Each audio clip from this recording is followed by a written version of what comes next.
देखो बेटा, ये आप कोई भी सरफेस आपने लिए और इसका आपको इस पॉइंट पर सॉलिड एंगल देखना था, आपने सारे सिरकमफ्रेंस से पॉइंट से ऐड कर दिया, एक स्फीयर ड्रॉ कर लिया। तो ये स्फीयर जब भी ड्रॉ करोगे, ऐसा ड्रॉ करोगे, एक स्फीयर आपने ड्रॉ किया तो ये जो शेडेड पोर्शन है, area divided by r square is solid angle. यही सॉलिड एंगल की डेफिनेशन सबसे पहले ये पढ़ी हमने। ये पूरी सरफेस है आपका, इस पे आपने सारे पॉइंट कनेक्ट कर दिए, यहाँ पर एक कोन टाइप स्ट्रक्चर बन गया, तो इसको आपने यहाँ सेंटर मान के स्फीयर ड्रॉ कर लिया। तो ये जो बॉटम पार्ट है डिवाइडेड बाय आर स्क्वायर, तो बॉटम पार्ट कौन सा एरिया है, शेडेड एरिया है, capital A divided by this r square will be equal to solid angle. तो आप जब भी ऐसा स्फीयर बनाओगे, यहाँ पर अपने आप एक डिस्क नहीं बनेगी क्या बेटा, बताओ। ये जब भी आप इस तरह का स्फीयर ड्रॉ करोगे, यहाँ पर ये वैसी तो डिस्क बन रही है जिसका अभी आपने निकाला। तो इस डिस्क का और इसका इस पार्ट का सॉलिड एंगल तो सेम है, क्योंकि आप देख लो कोई सारी रेज मिलाओगे इससे वही डिस्क की बनेंगी, वही स्फीयर के पार्ट की बन रही। ठीक है, तो ये डिस्क तो हमेशा बनेगी और इस तरह का थीटा भी फिर हमेशा बनेगा।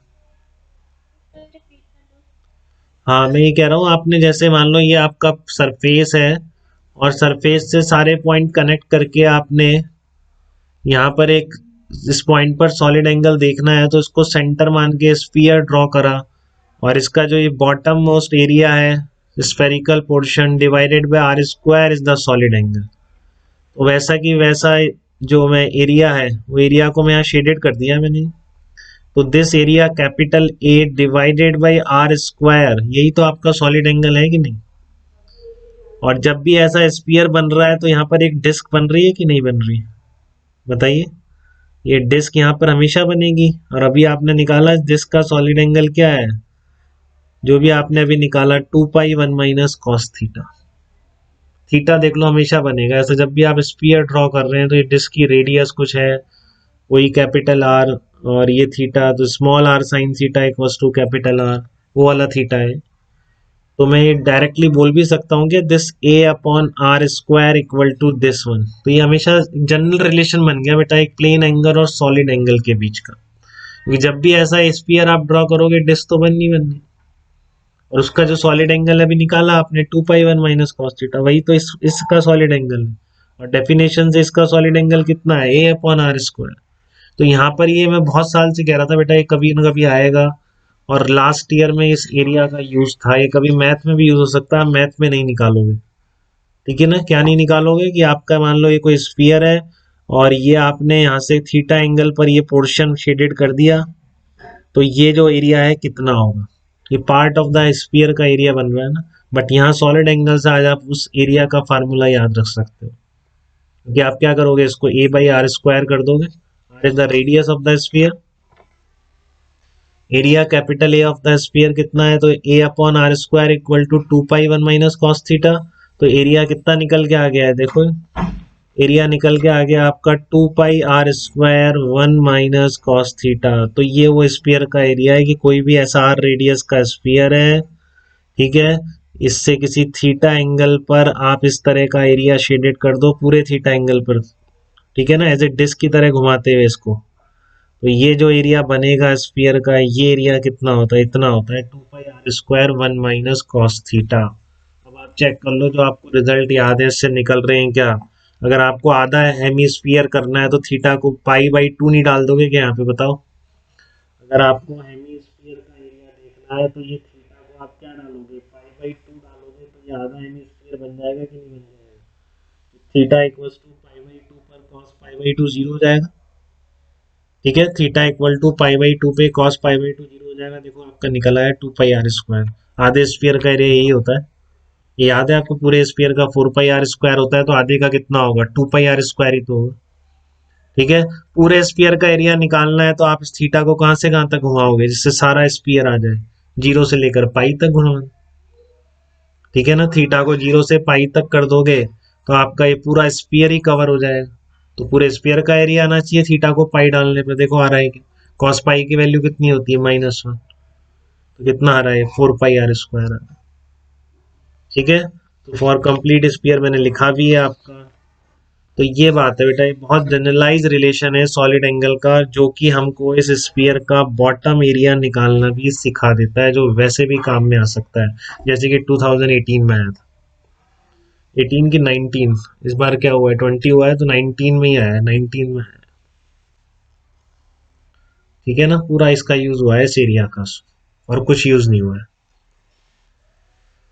तो plane angle subtended by a close curve on any of its internal point. अब ये इंपॉर्टेंट चीज आती है, ये आपको ध्यान रखनी है। तो पहले ये देखो, solid angle subtended by any of the close surface at any of its internal point. ठीक है, तो आपका यहाँ से दिख भी रहा है A/R², पूरा क्लोज सरफेस ले लोगे। ठीक है ना, जो आपकी डेफिनेशन है कि आपको मतलब पूरी क्लोज सरफेस हो गई।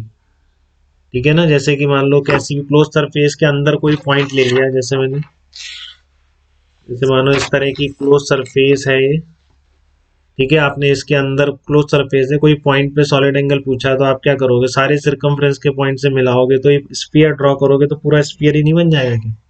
किसी भी इंटरनल पॉइंट, किसी भी सेंटर की बात नहीं कर रहा हूँ, किसी भी इंटरनल पॉइंट पर आप सारे पॉइंट से कनेक्ट करोगे, क्लोज सरफेस के अंदर कोई पॉइंट है और उसको सेंटर मान के आप स्फीयर ड्रॉ करोगे।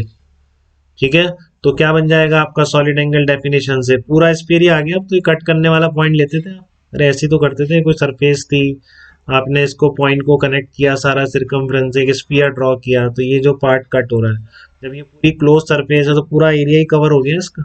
तो कितना हो गया, 4πr² upon r², area upon r² कितना आ जाएगा, 4π आ जाएगा। तो किसी भी क्लोज सरफेस का किसी भी इंटरनल पॉइंट पर सॉलिड एंगल कितना होगा, 4π होगा, ये ध्यान रखना है। और इसी तरह जब क्लोज कर्व लेते हो तो वो कितना आ जाएगा, वो पूरा 2π आ जाएगा। तो कोई भी क्लोज कर्व किसी भी इंटरनल पॉइंट पर प्लेन एंगल बनाएगा 2π, और कोई भी क्लोज सरफेस किसी भी इंटरनल पॉइंट पर सॉलिड एंगल कितना बनाएगी, 4π सॉलिड एंगल बनाएगी बेटा, कोई भी क्लोज सरफेस। ठीक है, तो यही मैंने लिखा है कि पहले पूछा था मैंने यहाँ पर, फिर आगे लिख दिया होगा। ठीक है, तो angle subtended by any closed curve on at any of its internal point is 2π, and यहाँ लिख देता हूँ, plane angle subtended by any of closed curve at any of its internal points 2π, and solid angle subtended by any of the closed surface at any of its internal point is 4π। ठीक है, तो ये ध्यान रखना, आपको एक बार और मैं दिखा दूं, अंदर किसी भी पॉइंट पर क्लोज सरफेस के कोई पॉइंट कहीं पे भी लो, पूरी क्लोज सरफेस के सारी सर्कमफ्रेंस कनेक्ट करोगे, स्फीयर ड्रॉ करोगे तो पूरा एरिया ही हो जाएगा फिर। तो 4πr² upon r² equal to 4π। तो ये दो चीजें अब मैं आगे यूज करूंगा, एक तो पूरी क्लोज सरफेस का किसी भी इंटरनल पॉइंट पर सॉलिड एंगल 4π है। ठीक है, और ये जो एरिया आपने निकाला है, ये वाला जो है 2π1 माइनस कॉस थीटा, या जो area of this bottom of the sphere आ रहा है, किसी भी फॉर्म में समझ लीजिए। ये दोनों बहुत ज्यादा यूज करने वाले हैं कमिंग लेक्चर्स में। ठीक है, तो हम कल से यूज करेंगे इनका एप्लीकेशन।